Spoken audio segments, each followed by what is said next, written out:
नमस्कार। आज का हमारा पाठ है कक्षा 10वीं क्षितिज भाग 2 से सूरदास के पद का दूसरा भाग। इससे पहले के वीडियो में हम सब सूरदास के पद का पहला भाग पढ़ चुके हैं, जिसमें हमने 2 पदों की व्याख्या की है।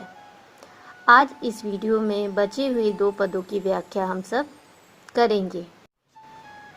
तीसरा पद है हमारे हरि हारिल की लकड़ी, मनक्रम वचन नंद नंदन उर, यह दृढ़ करी पकड़ी। जागत सोवत स्वप्न दिवस निसी, कान्ह कान्ह जकरी। सुनत जोग लागत है ऐसो, ज्यों करुई ककरी। सूतो व्याधि हमको ले आए, देखी सुनी न करी। यह तो सूर तिन्हीं ले सौंपो, जिनके मन चकरी।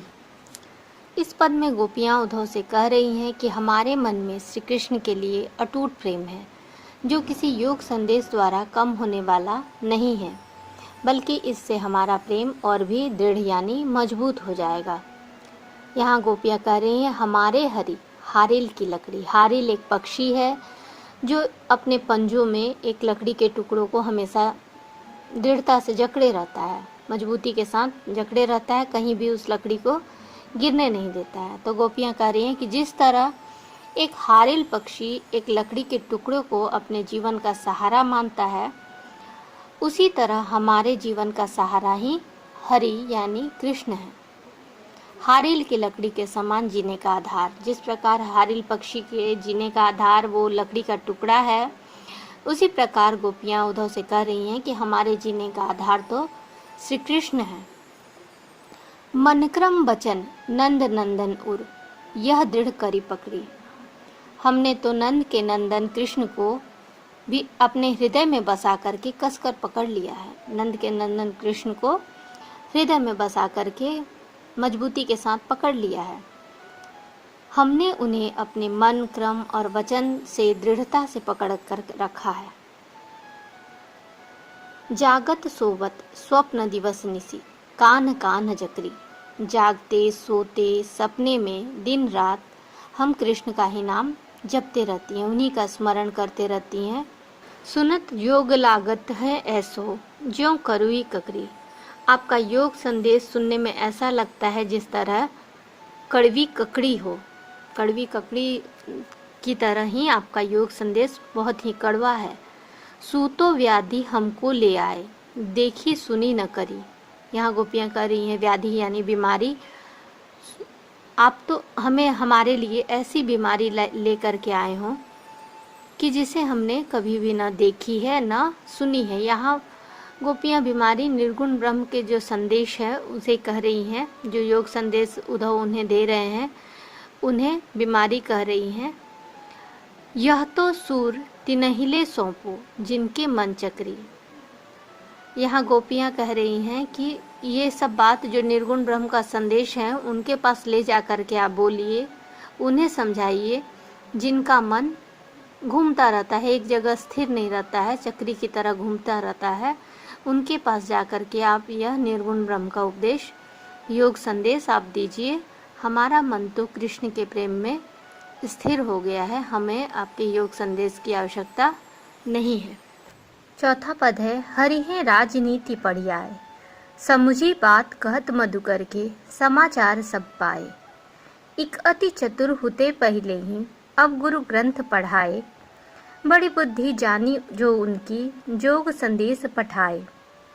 उधो भले लोग आगे के, परहित डोलत धाए।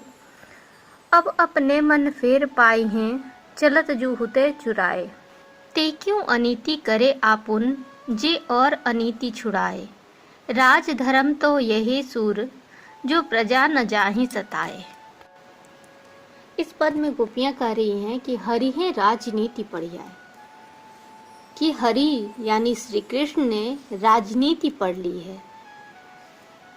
गोपियाँ बात करती हुई कहती हैं कि समझी बात कहत मधुकर के, समाचार सब पाए।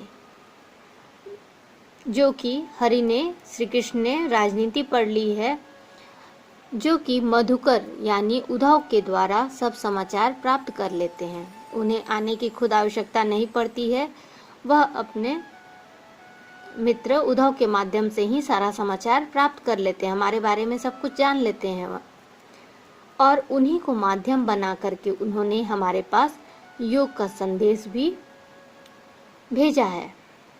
एक अति चतुर होते पहले ही अब गुरु ग्रंथ पढ़ाए।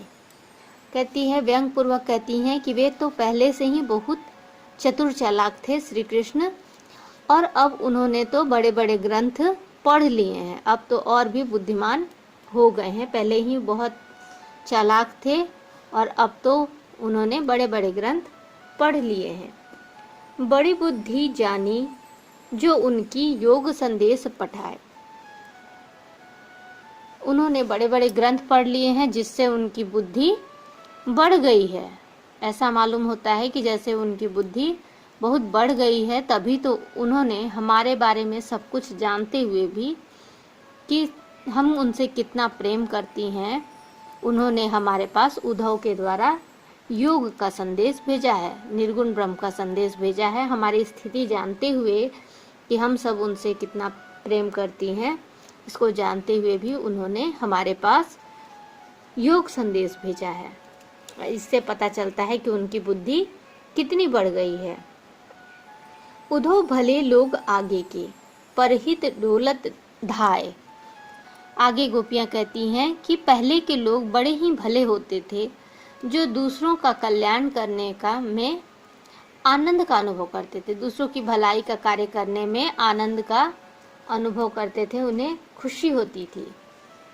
अब अपने मन फेर पाई हैं, चलत जुहुते चुराए।